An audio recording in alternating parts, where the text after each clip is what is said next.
Hello नमस्कार दोस्तों, स्वागत है आप सभी का आपके अपने यूट्यूब चैनल अपडेट बाय राज में। दोस्तों railway group D 1 lakh vacancy बहुत ही जल्दी आपके लिए आने वाली है भाई। तो आप सभी का सबसे ज़्यादा डाउट था कि भाई क्वालिफ़िकेशन क्या होगी, क्या केवल 10th पास फॉर्म को अप्लाई कर सकते हैं या फिर 10 प्लस में ITI या फिर दोनों कैंडिडेट इसमें फॉर्म को अप्लाई कर सकते हैं भाई।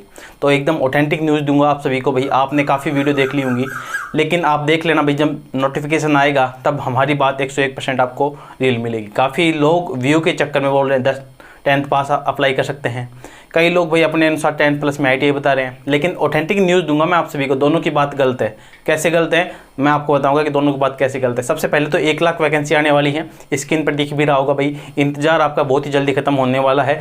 जैसा कि नोटिफिकेशन में पहले ही बोला गया था कि अक्टूबर के आसपास आपकी वैकेंसी ग्रुप डी की देखने को मिलेगी, तो अक्टूबर के आसपास आपकी वैकेंसी ग्रुप डी की देखने को मिल जाएगी। तो जो भी कैंडिडेट डिले कर रहा है भाई, तो डिले नहीं करना है, अपनी तैयारी परफेक्ट करना है भाई। क्योंकि जिन कैंडिडेट को लगता है भाई ग्रुप डी बहुत आसान है, तो मैं आप सभी को बताना चाहूँगा, अगर आप NTPC में जॉब लेना आसान काम रहेगा बजाय कि ग्रुप डी के।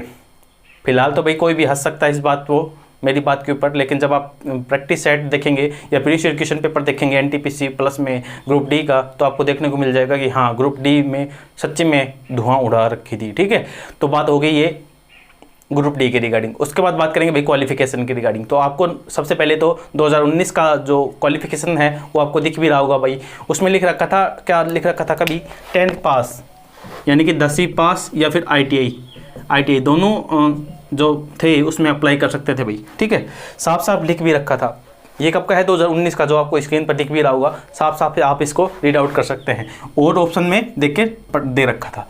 लेकिन उसके बाद आप रेलवे की ऑफिशियली साइट पर विजिट करके देख सकते हैं भाई। किसी की बातों में आने की आवश्यकता नहीं है। जो मैं आपको बात बताऊंगा ऑथेंटिक बताऊंगा। उसके बाद आपको एक और नोटिस देखने को मिल रहा होगा, इसमें साफ साफ लिख रखा होगा कि 2018 और 2019 में जो भर्तियाँ आई थी, वो 2019 वाली जो भर्ती थी उसमें क्या कंपलसरी कर दिया था भाई, सभी को पता होगा, ITI कंपलसरी कर दिया था। लेकिन आंदोलन हुआ, उसके बाद जो आंदोलन हुआ उसका नतीजा ये हुआ कि भाई 10th पास वाले भी ओनली 10th पास उसमें अप्लाई भी कर सकते थे।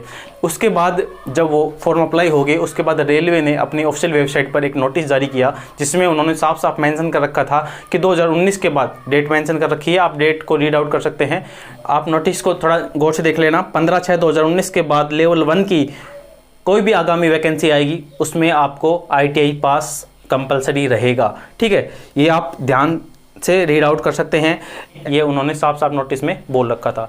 तो प्लस में आप बोलोगे कि भाई क्या सभी ITI वालों के लिए रहेंगी या फिर 10th पास वालों के लिए बिल्कुल वैकेंसी नहीं रहेगी? बिल्कुल आएगी, 10th पास वाले, ओनली 10th पास वालों के लिए भी आएगी। लेकिन कितना आएगा भाई, रेशो मैं थोड़ा बता देता हूँ। एग्जाम्पल के लिए जैसे 1 लाख वैकेंसी आएगी किसकी, ग्रुप डी की, तो ITI वालों के लिए मान के चलना 70 से 80 हज़ार वैकेंसी ITI वालों के लिए रिजर्व रहेगी। क्योंकि देखो मैं बता देता हूं सबसे पहले किन किन डिपार्टमेंट की बात कर लेते हैं। तो सिविल हो गया, इंजीनियरिंग हो गया, मैकेनिकल हो गया, इलेक्ट्रिकल हो गया, सिग्नल एंड टेलीकॉम डिपार्टमेंट हो गया। इन सभी में आपको ITI वाले कैंडिडेट को ही प्राथमिकता दी जाएगी। अब आप खुद दिमाग लगाकर सोच सकते हैं कि इसके अलावा डिपार्टमेंट कितने रह गए, कौन कौन सा डिपार्टमेंट रह गया अभी। ठीक है, बस कुछ ही रह गया भाई, उसके अलावा सभी में क्या रह गया भाई, ITI रह गया। तो मान के चलना 1 लाख वैकेंसी अगर आएंगी तो 70 से 80 हज़ार वैकेंसी क्या रहेंगी भाई, ITI वालों के लिए रिजर्व रहेंगी। बाकी नॉन ITI भी अप्लाई कर सकते हैं भाई, क्योंकि फंड का चक्कर है मेरा भाई। 500 रुपये देते हैं आप,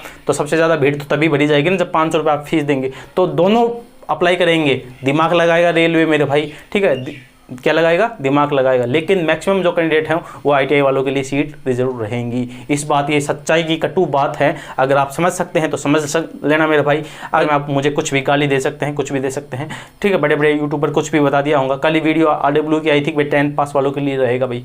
फैक्ट है, एकदम ऑथेंटिक न्यूज़ दिखाई है मैंने स्क्रीन पर। आप रेलवे की ऑफिशियली साइट पर जाकर विजिट कर सकते हैं। जो नोटिस है जो दिख रहा है वो आपको अब भी देखने को मिल जाएगा, आप खुद रीड आउट कर सकते हैं। पढ़े लिखे समझदार कैंडिडेट, किसी की बातों में आने की आवश्यकता नहीं है। मैं आपको झूठी दिलासा नहीं दूंगा, जो ऑथेंटिक न्यूज़ है वही है भाई। ठीक है, ये बाद में हो सकता है कि आप आंदोलन करें, उसमें ITI हट जाए, वो अलग बात है। लेकिन फिलहाल जो आपको नोटिफिकेशन देखने को मिलेगा वो क्या देखने को मिलेगा, ITI वालों के लिए देखने को मिलेगा। तो ITI वालों की पहले से ही मौज है। रेलवे ने पहले ही बोला था कि ITI इसके लिए प्रिपेयर रहें पहले से ही। आप सभी के लिए आगामी जो वैकेंसी है वो ITI वाले कैंडिडेट के लिए लेकर आएंगे। ठीक है, तो ऐसा मैं सोचना, ध्यान से सुन लेने के बाद फिर से ITI वाले भी इसको फॉर्म को फिल कर सकते हैं, प्लस में 10th पास वाले भी अप्लाई कर सकते हैं। लेकिन मेन फैक्ट क्या है अभी, यानी कि 75% मान के चलना जो सीट रिजर्व रहेगी वो ITI वालों के लिए रिजर्व रहेंगी। ठीक है, महत्वपूर्ण चीज़ें हैं भाई, ये आप खुद समझदार हैं, खुद नोटिस को रीड आउट कर लेना। ठीक है, नोटिस मैं टेलीग्राम चैनल पर भी डाल दूंगा, आप तीनों नोटिस को देख लेना। ठीक है, तो महत्वपूर्ण जानकारी है आप सभी के रिगार्डिंग। भाई वीडियो कैसे लगी कमेंट करके जरूर बताना। भाई कोई डाउट हो, कोई क्यूरी हो किसी प्रकार से तो कमेंट बॉक्स में संपर्क कर लेना। वीडियो देखने के लिए आप सभी का बहुत बहुत धन्यवाद। भाई मिलते हैं नेक्स्ट अपडेट के साथ, तब तक के लिए जय हिंद, जय भारत।